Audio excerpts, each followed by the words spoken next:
सच के साथ। नमस्कार, सिटी वाराणसी लाइव में आप सभी का स्वागत है। मैं हूं अमित मिश्रा।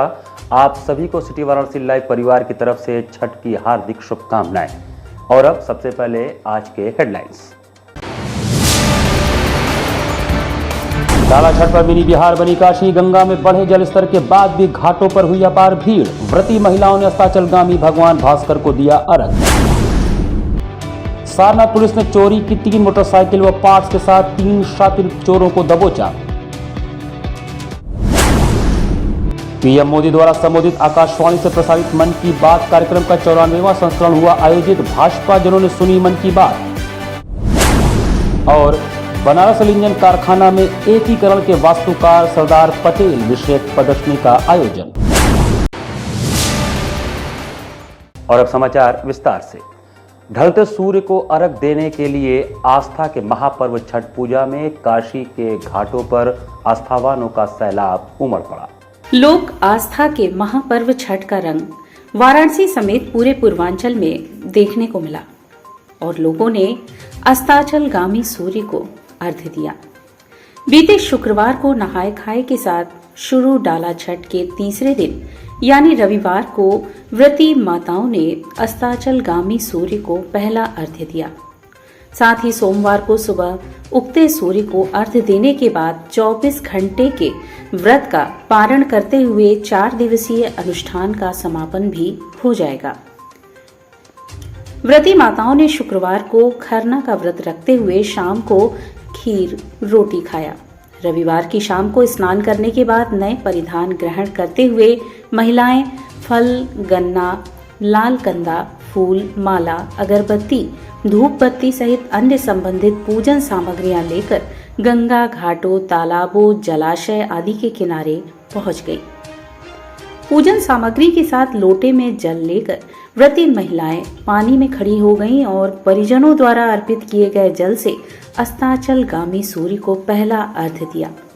इसके बाद छठी मैया का गीत गाते हुए महिलाएं घर चली गई, जो अब दूसरे दिन यानी सोमवार को उगते सूर्य को अर्घ्य देकर अपने 4 दिवसीय अनुष्ठान का समापन करेंगी, जिसके बाद सगे संबंधितों सहित अन्य लोगों को प्रसाद देंगी।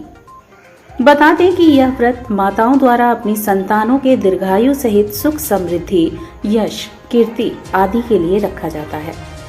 सामने घाट से लेकर राजघाट सहित शहर के सूर्य सरोवर व कुंड तालाबों पर श्रद्धालुओं की भारी भीड़ जुटी। इस दौरान गंगा घाटों के साथ शहर के कुंडों, तालाब व सरोवरों की सजावट की गई है। इन सभी जगह मेले जैसा माहौल दिखा। कहीं शहनाई बज रही है तो कहीं बैंड बाजे। इस विहंगम दृश्य को देखने के लिए लोग दूर दराज से पहुंचे थे।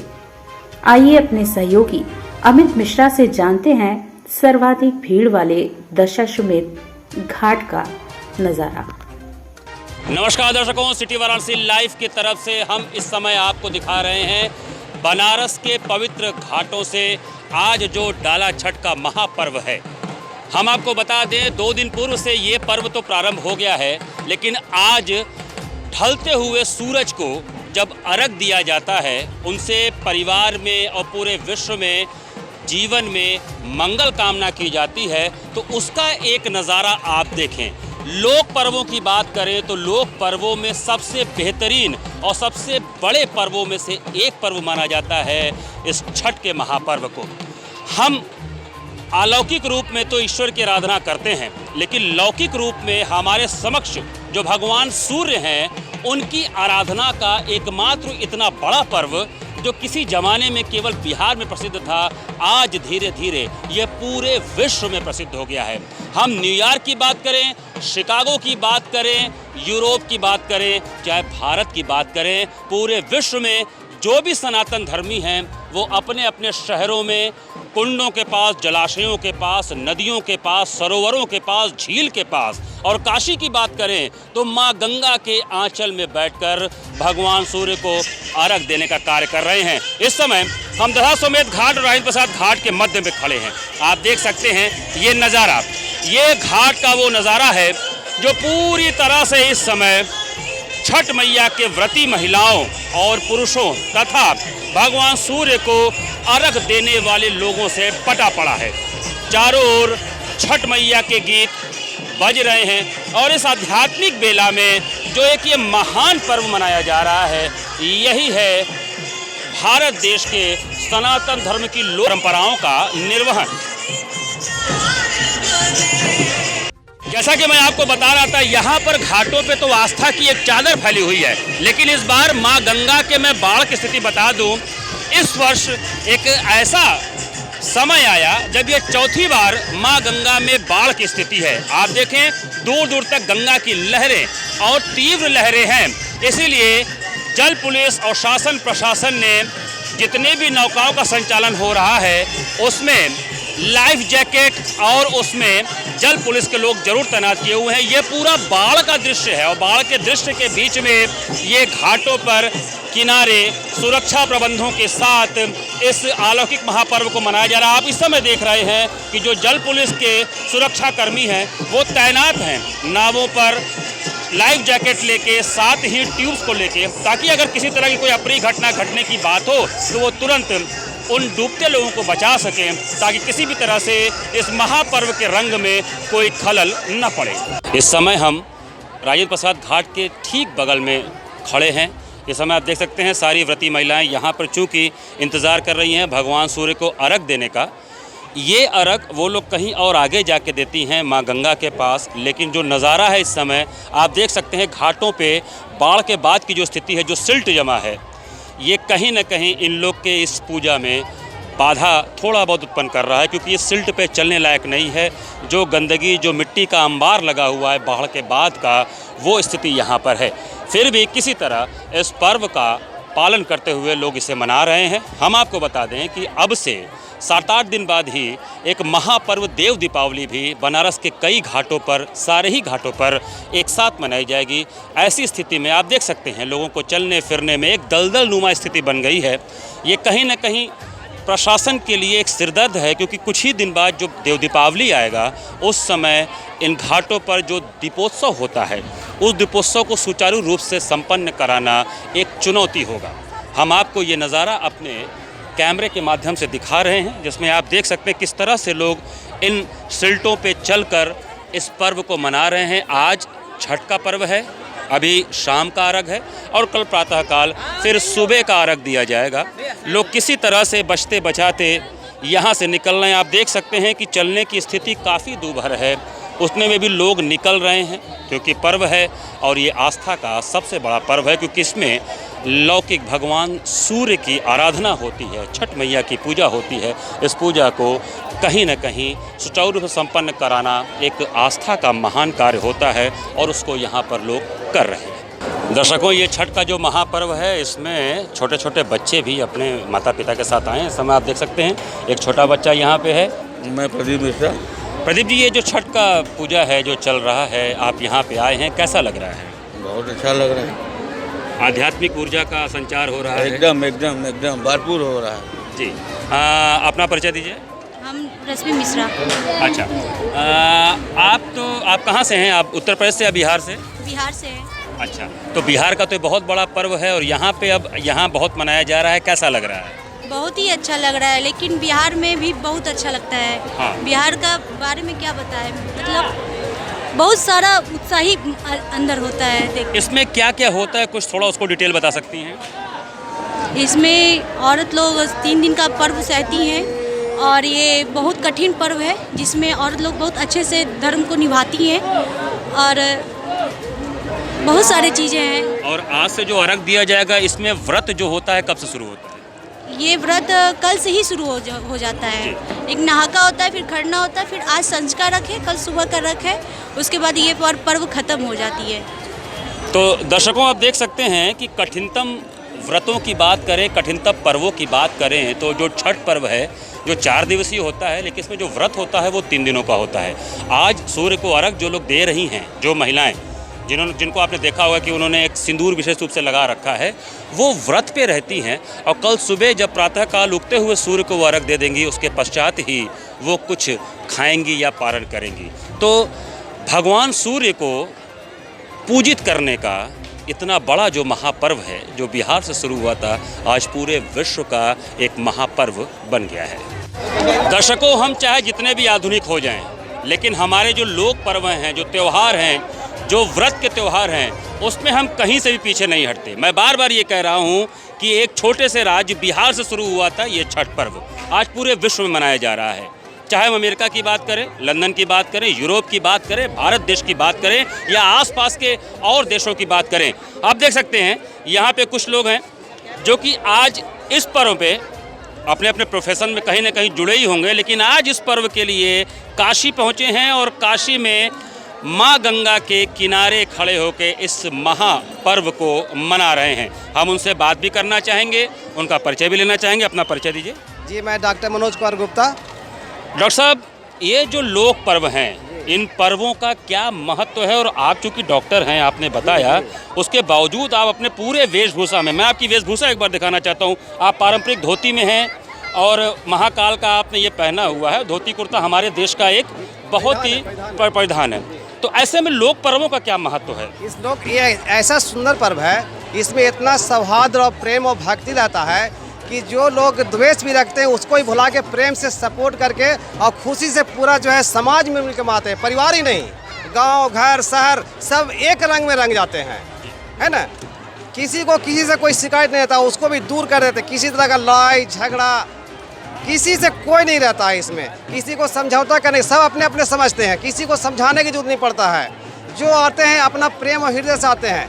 बाकी इसके सिवा जितना भी पर्व मनाते हैं उसमें कुछ तरह के अलग किस्म का लोग समस्या खड़ा करते हैं, उसमें भीड़ का दिक्कत होता है। यहाँ भीड़ भी लोग अपने संभालते हैं, इसी में किसी को संभालने का जरूरत नहीं। मतलब ये जनता का ही त्यौहार है। ये सौहार्द सभी जनता के लिए पर्व है। अब बिहार का बहुत महत्वपूर्ण परिवार है। डॉक्टर साहब, अपने पूरे परिवार के साथ आए, मैं देख रहा हूँ छोटे छोटे बच्चे भी हैं, गोद में भी बच्चा आया हुआ है। अपने देश के संस्कारों को समझाना हो तो ऐसे पर्व ज़्यादा महत्वपूर्ण है, क्योंकि छोटे बच्चे जब छोटी उम्र से आते हैं तो उनके अंदर संस्कार की नींव पड़ती है। बिल्कुल संस्कार होता है और बहुत ये लोग जो है कि सात्विक विचार के हो जाते हैं और बहुत शांति प्रिय ढंग से लोग जो है कि चाहते इस पर्व को मनाते रहें। जी, मैं आपसे भी बात करना चाहूँगा, अपना परिचय दें। मैं रविराज कुमार। रविराज जी, क्या करते हैं आप? मैं राजकोट में जॉब करता हूँ। मैं भी इस खास पर्व के लिए मैं छुट्टी लेकर और एक कुछ दिन के लिए मैं आया हूँ घर पर मम्मी पापा से मिलने के लिए। और ये पर्व मुझे मनाना बहुत सुंदर लगता है, ताकि और क्योंकि ये पर्व एक ऐसा है ताकि जो दूर दूर काम करते हैं सारा लोग एक साथ में मिलकर और ये पर्व को सेलिब्रेट करते हैं। लोक पर्व जो है, जहाँ पे भगवान सूर्य जो कि लौकिक ईश्वर के रूप में माने जाते हैं, उनकी आराधना करना कितना सुकून देता है।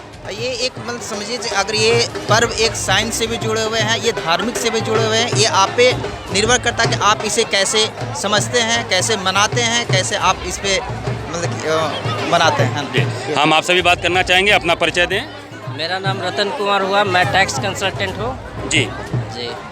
और रतन जी, आप टैक्स कंसल्टेंट हैं, आपने बताया, मतलब अलग अलग विधाओं के लोग एक ही परिवार में हैं और यहाँ आए हैं। पर्व को मनाना या इसके पीछे का जो अध्यात्म है, भगवान सूर्य की आराधना, छठी मैया की पूजा, उसके बारे में कुछ हमें बताएं। सबसे पहली बात है कि ये स्वच्छता का पर्व है। इसमें सबसे पहली चीज़ है कि लोग अपने आसपास के माहौल को, तन मन सब चीज़ को स्वच्छ करके एकदम निर्मल होते हुए तो त्यौहार मनाते हैं। और इसमें अपना वेशभूषा और जो समझिए कि धार्मिक जो भावना है, इसमें बहुत गहराई से जुड़ा हुआ है। इसमें समझिए कि हम लोग जिस शुद्धता से तन मन से इस पर्व को मनाते हैं और साक्षात सूर्य नारायण का जो और भी पूजा होता है, जिसमें साक्षात जो भगवान जो दर्शन होते हैं, एक सूर्य नारायण ही ऐसा है जो कि बिल्कुल साक्षात रूप में दर्शन दे सकते हैं। और उस त्यौहार में समझिए कि इसमें जो आपका माता जल का जो गंगा माता से संबंधित है आपका छठ पर्व, जिसमें लोग नदी में आते हैं और छठ पर्व मनाते हैं, अपने आसपास के माहौल को स्वच्छ करते हैं और साफ़ सुथरे से बिल्कुल एकदम सफाई के साथ मनाते हैं, कि जिसमें लोग अपने मन का भी मैल को धोते हुए और एकदम बिल्कुल परिवार के साथ मनाते हैं। इसमें सबसे पहली चीज़ है कि अपने सभी परिवारों से मिलने जुलने का मौका मिलता है। अपने जैसे आज के आधुनिक दौर में से देखा गया कि लोग एक दूसरे से दूर होते चले जा रहे हैं। लोग समझिए मोबाइल में ही इंगेज रहते हैं। परिवार से मिलने का एक बहुत बढ़िया एक मौका होता है ये छठ पर्व। और ये हम लोग को बहुत पसंद है। जैसे हमारे एक भाई गुजरात में है, एक कोलकाता में है, और मैं गया बिहार से आया हूँ। सब लोग एक जगह आए और यहाँ बनारस में मैं आया हूँ, दूसरी बार आया हूँ मैं। और मुझे यहाँ का भी व्यवस्था प्लस में मैं अपने भी जगह पे जो मनाता हूँ, समझिए कि जहाँ भी छठ पर्व होता है, समझिए जो निर्मलता और जो स्वच्छता के साथ मनाया जाता है वो सबसे बड़ी चीज़ है। ठीक है। हम माता जी से बात करिएगा। माता जी, आप पूजा कर रहे हैं। ईश्वर से क्या मना रही हैं, क्या कामना कर रही हैं? ईश्वर से कामना मना रहे हैं कि मेरा परिवार सब सुखी रहे, सब कोई अच्छा रहे, मेरा परिवार सब कोई बढ़िया से रहे, यही भगवान से प्रार्थना करते हैं। मेरा 5 बेटा है, 2 बेटी है, सब यही सब प्रार्थना करते रहते हैं सबको कि सब खुशी से रहे। तो आप देख सकते हैं जो परिवार की बुजुर्ग महिला हैं, जिनका परम कर्तव्य होता है अपने परिवार के सुख और मंगल की कामना करना, वो अपने बेटों के साथ यहाँ पर आई हुई हैं और यहाँ पर इस व्रत को कर रही हैं। हमारे साथ और भी सज्जन हैं, हमसे बात करना चाहेंगे। अपना परिचय दें। विशाल वाजपेयी मेरा नाम है, मैं इंग्लिशा लाइन से आया हूँ। विशाल जी, ये जो पर्व है, इस पर्व का जो महत्व है, जो ईश्वर की आराधना, भगवान सूर्य की आराधना की जाती है, इस पर हमें बताएं। हमें बहुत ही अच्छा लग रहा है। यहाँ सब महिलाएं सब एक तरीके से हैं, सबको एक तरीके से पूजा कर रहा है। हम यही देखने आए हैं और कुछ नहीं, बस यही देखना है, देख के निकल जाएंगे। आपकी क्या कामना है, आप क्या मना रहे हैं? हम मना रहे हैं सब कायदे से रहे, सब कायदे से रहे। प्रधानमंत्री मेरे और आगे बढ़े, योगी साहब और आगे जाए, प्रधानमंत्री और आगे जाए, वोट अपना और अधिक उनका बने, हर तरह से फिट रहे।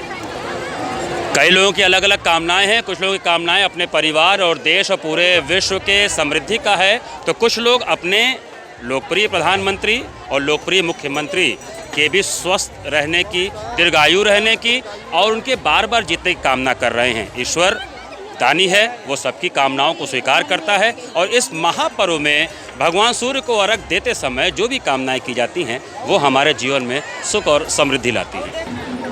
मुझे ये तो नहीं पता ये कितने सालों से चलता आ रहा है, पर मैंने जब से अपना होश संभाला है तब से मैं जल का अर्घ देने आती हूँ, शाम को और सुबह।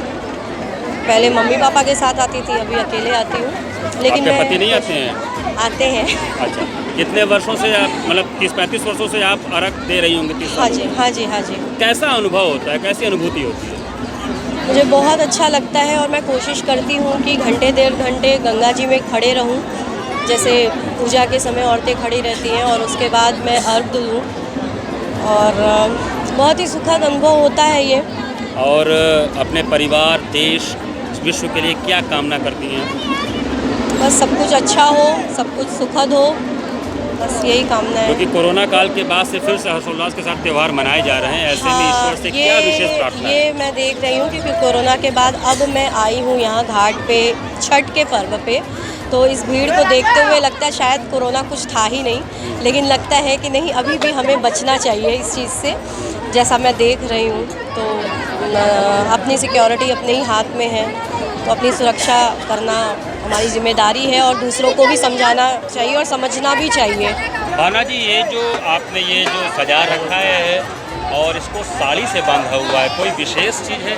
हाँ, ये मतलब मन्नत जब पूरी हो जाती है, हमारे भाई को लड़का नहीं हो रहा था। अच्छा। तो माँ ने डबल कोसी माना था, तो इसके लिए हमारे लिए माँ और बेटे दोनों लोग साथ में पूजा कर रहे हैं। अरे वाह, मतलब माँ और बहू दोनों लोग व्रत में हैं। हाँ। तो ऐसे में क्या इसके ऊपर वो साड़ी बांधा जाता है या हाँ, ये मतलब मन्नत जो पूरा हो जाने पे छठ माँ को अपनी साड़ी, मतलब हर देवी देवता को जैसे चढ़ता है इस तरीके से इसको भी चढ़ाया जाता है। ये पर्व कब से आप लोग कर रही हैं? ये मतलब 46 साल से हमारे घर मनाया जा रहा है। तो आप लोग आती हैं यहाँ गंगा किनारे बैठ के भगवान की पूजा, भगवान सूर्य की पूजा, छठी मैया की पूजा करती हैं, क्या कामना होती है, कैसा लगता है? बस इनकी महिमा अपार है, जो हमारी मतलब माता जी और भाइयों का जो मन्नत पूरा होता है उसी हिसाब से परंपरा चली आती है हमारे घर में, और हर वर्ष उसी उल्लास से मनाया जाता है। बस यही है कि जो अगर आगे आने वाले दिन में क्या होगा क्या नहीं, ये तो नहीं मालूम, लेकिन अब तक जो छठी मैया हम लोगों का सुनी है वो पूरा हुआ है।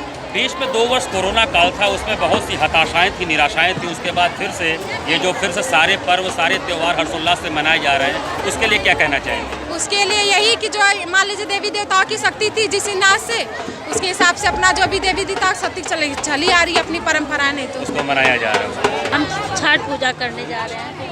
ये लेके आप किधर जाएंगी? अपने घर कोसी भरेंगे जी, आंगन में। तो व्रत है? हाँ। और ये व्रत कब टूटेगा? कल सुबह। क्या ईश्वर से कामना और कैसा लग रहा है? अपने परिवार को खुशी आनंद सब बाल बच्चा परिवार आनंद में रहे, इसी के लिए विनती करते हैं। तो परिवार में कितने लोग व्रत हैं? हम केवल हम और बाकी लोग आपकी सहायता में लगे।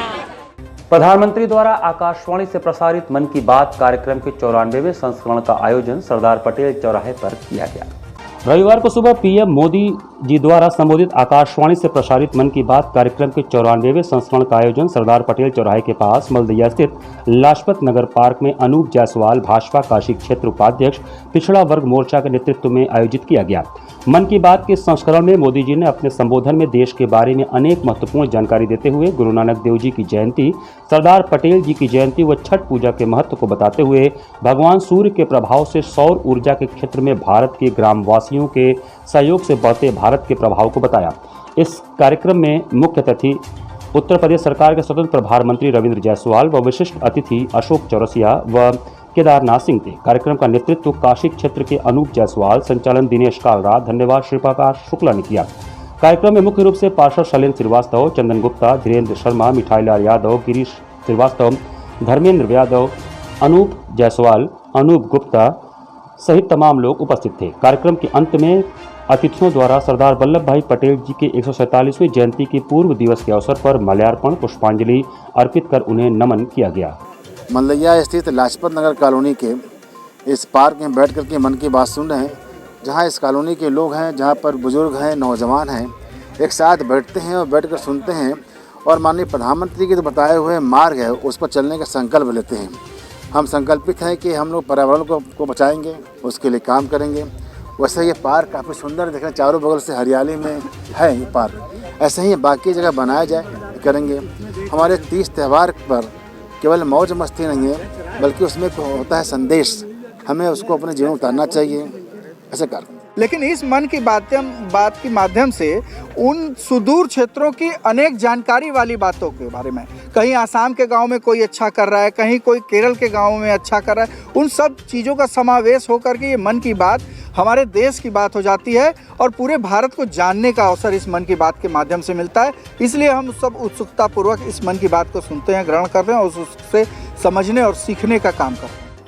आज़ादी के संघर्ष में पत्रकारों द्वारा जो स्वतंत्रता सेनानी की भूमिका निभाई गई थी, उसमें संपादकाचार्य बाबूराव विष्णु पराड़कर जी अग्रणी थे। यह बात उनकी जयंती पर आयोजित कार्यक्रम में लोगों ने व्यक्त किया।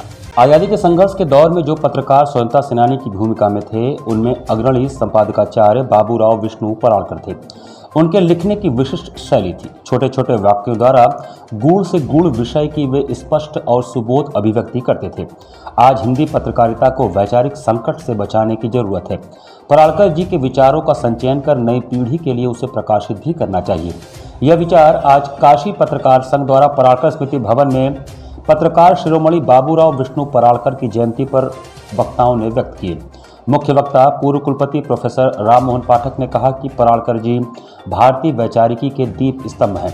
सम्यक दृष्टि ही पत्रकारिता की आत्मा है। मुख्य अतिथि साहित्यकार डॉक्टर जितेंद्र नाथ मिश्र ने कहा कि पत्रकारिता एक संस्कार है। पत्रकारिता के माध्यम से पराड़कर जी ने लोक शिक्षण का कार्य किया। प्रोफेसर श्रद्धानंद ने पत्रकारिता से साहित्य भाव के लोप होने पर चिंता जताई। विषय स्थापना पूर्व अध्यक्ष कृष्णदेव नारायण राय ने किया।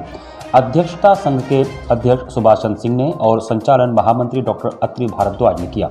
इस अवसर पर समाजवादी चिंतक विजय नारायण, अरुण मिश्रा, जयनारायण मिश्रा, आलोक मालवी, अश्विनी कुमार श्रीवास्तव, A.K. लारी, राजेश राय, इदरीस अहमद, RSS सोलंकी, वीरेंद्र श्रीवास्तव, रविंद्र पाठक, अवधेश चंद्र शुक्ला, दीपेश चंद्र चौधरी, डॉक्टर जयशंकर जय, राममिलन श्रीवास्तव, अवधेश सिंह, कुमार विजय, नरेंद्र यादव आदि ने विचार रखे।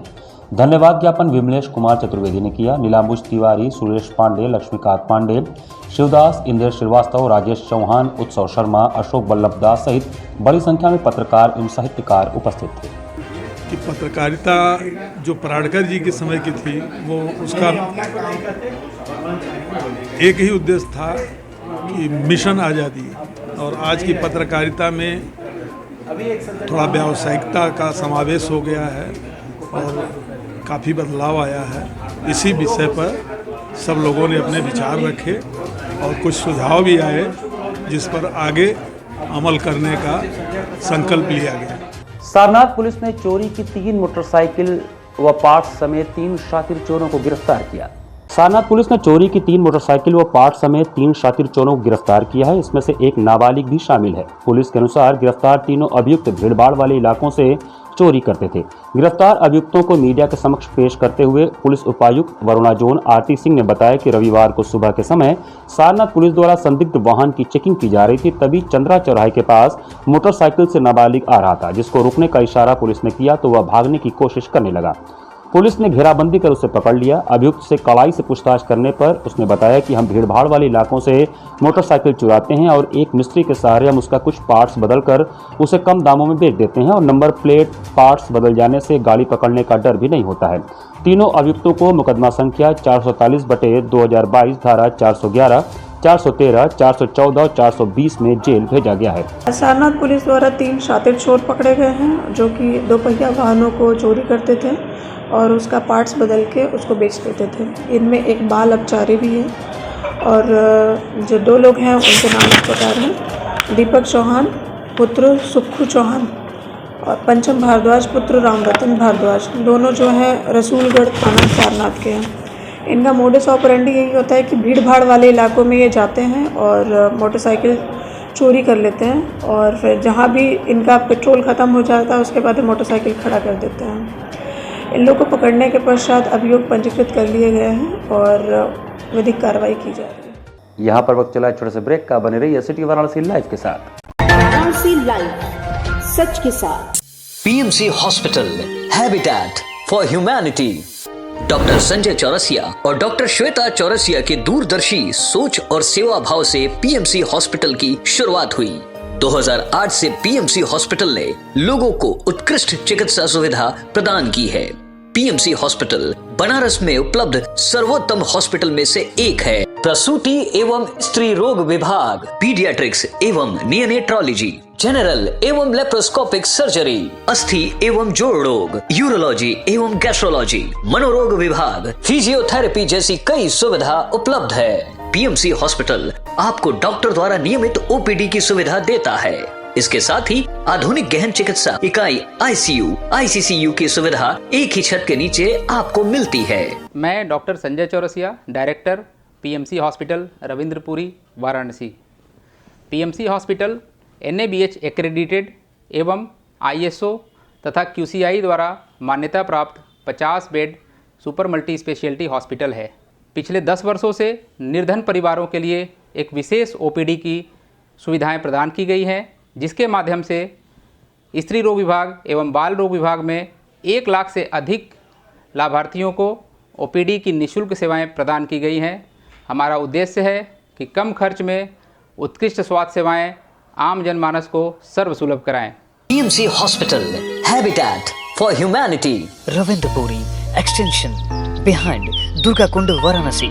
हेल्पलाइन नंबर 0542231015 और कॉल 8808960005। वाराणसी लाइव, सच के साथ। ब्रेक के बाद आपका स्वागत है।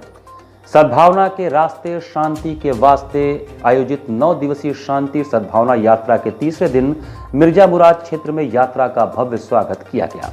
सेवा पुलिस सद्भावना के रास्ते शांति के वास्ते आयोजित 9 दिवसीय शांति सद्भावना यात्रा के तीसरे दिन मिर्जा मुराद के क्षेत्रों ने शानदार स्वागत किया। साझा संस्कृति मंच एवं जन आंदोलनों के राष्ट्रीय समन्वय के संयुक्त तत्वावधान में आयोजित शांति, सद्भावना, प्रेम और भाईचारे के संदेश के साथ आयोजित इस पदयात्रा का चक्रपानपुर, कोसड़ा, रानी, खगरामपुर, करधना, भटपुरवा आदि गांवों में जनप्रतिनिधियों और ग्रामीणों ने बड़े उत्साह के साथ अभिनंदन किया। पूर्व संध्या पर रात्रि पड़ाव के दौरान प्रतापपुर में गांव में मशाल जुलूस का आयोजन किया गया, जिसका समापन डॉक्टर अंबेडकर जी की प्रतिमा पर माल्यार्पण के साथ हुआ। प्रतापपुर से तीसरे दिन की यात्रा का शुभारंभ बच्चों के नेतृत्व में किया गया। बच्चों ने देश प्रेम और भाईचारे के जोशीले नारे लगाए। चक्रपानपुर गांव में आयोजित सभा में मुख्य वक्ता के रूप में बोलते हुए जनवादी लेखक डॉक्टर रामजी यादव ने कहा कि आज से कुछ वर्ष पहले तक अखबार, टीवी आदि में गरीब की रोजी रोटी की बात होती थी, मजदूरों, किसानों की परेशानियों की चर्चा होती थी, छात्रों की पढ़ाई और युवाओं के रोजगार की चिंता दिखती थी। मगर आज सिर्फ ये पार्टी या वो पार्टी तक सीमित होकर रह गई है। मार, झगड़ा और चीन पाकिस्तान करने में ही सब फंसे हुए हैं। मीडिया और सत्ता की इस रस्साकस्सी में समाज पिस रहा है। पढ़ाई, दवाई, काम धंधा की जगह हमारा गांव घर दिन रात हिंदू मुसलमान के टकराव की बात सुन रहा है। लोगों में चिड़चिड़ापन, तनाव और गुस्सा बढ़ रहा है। हिंदू मुसलमान की गैर जरूरी बहस में फंसकर महंगाई की बातों को अनदेखा कर दिया जा रहा है। नौकरी की मांग को अगड़ा पिछड़ा, आरक्षण समर्थक और विरोधी के खांचे में बांटकर आपस में ही लड़ा दिया जा रहा है। यह स्थिति दुर्भाग्यपूर्ण है। ऐसे में समाज को सचेत होना ही होगा। सांस्कृतिक टीम प्रेरणा कला मंच के कलाकारों द्वारा करधना गांव में भावपूर्ण नाटक की प्रस्तुति के माध्यम से सभी लोगों को जाति, धर्म, समुदाय तथा भाषा आदि झगड़ों को भुलाकर आपस में प्रेम और सौहार्द से रहने का संदेश दिया गया।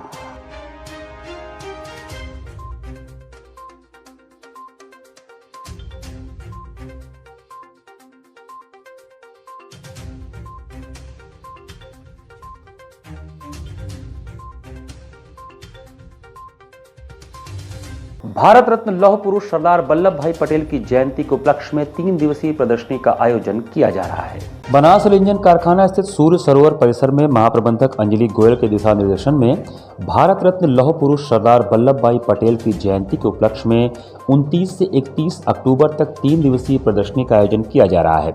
यह प्रदर्शनी एकीकरण के शिल्पी जिन्होंने भारत के स्वतंत्रता संग्राम में अग्रणी भूमिका निभाई, एक संयुक्त स्वतंत्र राष्ट्र के एकीकरण का मार्गदर्शन करने वाले राष्ट्रीय एकता के मिसाल सरदार पटेल पर आधारित है। भारत रत्न लौह पुरुष सरदार वल्लभ भाई पटेल को समर्पित यह प्रदर्शनी भारत की एकता और अखंडता की ताकत को प्रतिबिंबित करती है, जिसे स्वतंत्रता दिवस के अवसर पर प्रधानमंत्री द्वारा पंच प्रण में से एक के रूप में वर्णित किया गया था।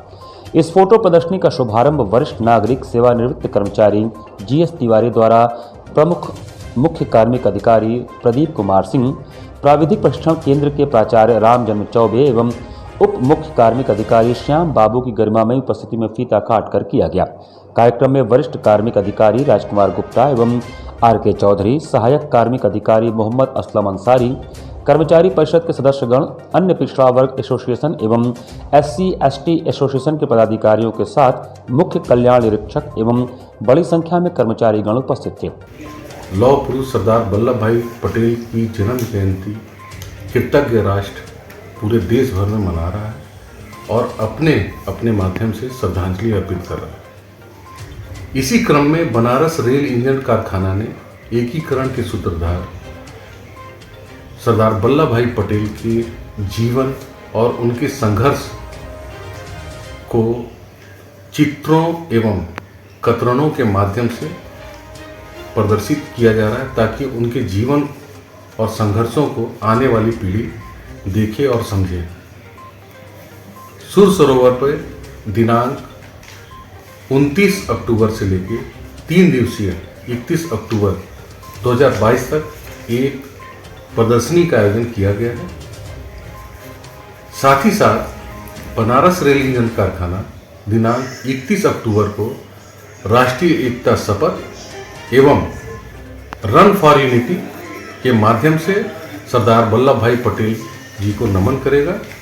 इन दोनों कार्यक्रमों में बरेका की महाप्रबंधक सुश्री अंजलि गोयल मुख्य अतिथि होंगी। शिव बारात समिति द्वारा रविवार को सम्मान समारोह व चित्र प्रदर्शनी का आयोजन किया गया। रविवार को शिव बारात समिति द्वारा सम्मान समारोह एवं चित्र प्रदर्शनी का आयोजन किया गया। लक्सा स्थित मारवाड़ी युवक संघ में शिव बारात समिति द्वारा सम्मान समारोह एवं सन 1983 से काशी में महाशिवरात्रि पर्व पर आयोजित होने वाले प्रथम शिव बारात से जुड़ते आ रहे सहयोगियों एवं विशिष्ट जनों को सम्मानित किया गया। शिव बारात सम्मान समारोह में पूर्व संस्थापक स्वर्गीय के आनंद, स्वर्गीय कैलाश केसरी, स्वर्गीय धर्मशील चतुर्वेदी एवं स्वर्गीय सुशील त्रिपाठी के सहयोग को याद करते हुए कार्यक्रम का प्रारंभ किया गया। कार्यक्रम के मुख्य अतिथि राष्ट्र सेविका समिति के उत्तर प्रदेश अध्यक्ष दुर्गा पांडे, विशिष्ट अतिथि सहायक पुलिस आयुक्त अवधेश कुमार पांडे, जिला शासकीय अधिवक्ता आलोक चंद्र शुक्ल एवं महेंद्र प्रसाद पांडे रहे। कार्यक्रम का प्रारंभ दीप प्रज्वलन से हुआ। कार्यक्रम में आए लोगों का स्वागत संस्था के वर्तमान अध्यक्ष जगदम्बा तुलसियान ने किया।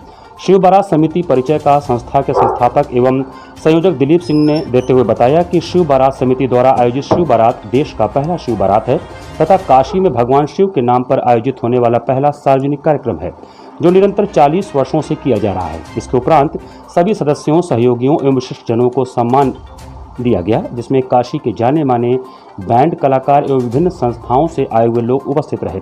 कार्यक्रम में 40 वर्षों से आयोजित होने वाले शिव बारात के चित्रों को प्रदर्शित किया गया, जो संस्था के यात्रा को एक छत के नीचे देखने को बताता है। आए हुए लोगों ने इसका अवलोकन किया तथा कलाकारों ने अपने अपने चित्र को देख बहुत प्रसन्न हुए। कार्यक्रम के मुख्य अतिथि राष्ट्र सेविका समिति के उत्तर प्रदेश अध्यक्ष दुर्गा पांडे थीं, जिन्होंने अपने उद्बोधन में कहा कि यह शिव बारात अपने आप में एक अलग पहचान है जो काशी की गरिमा को सुशोभित कर रहा है। कार्यक्रम में सर्वप्रथम सबको त्रिपुंड लगाकर उनका सम्मान किया गया। डमरू दल द्वारा डमरू वादन और मंत्रोच्चारण तथा पुष्प वर्षा कर उनका स्वागत किया गया। उसके उपरांत सभी को स्मृति चिन्ह एवं अंग वस्त्र प्रदान किया गया।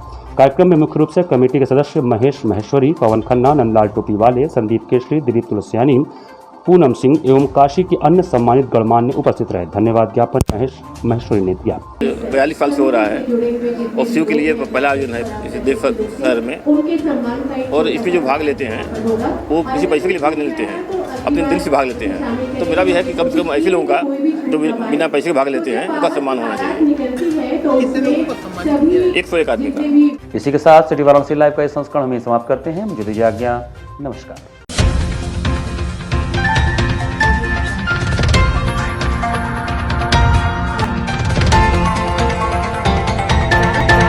लाइव सच के साथ।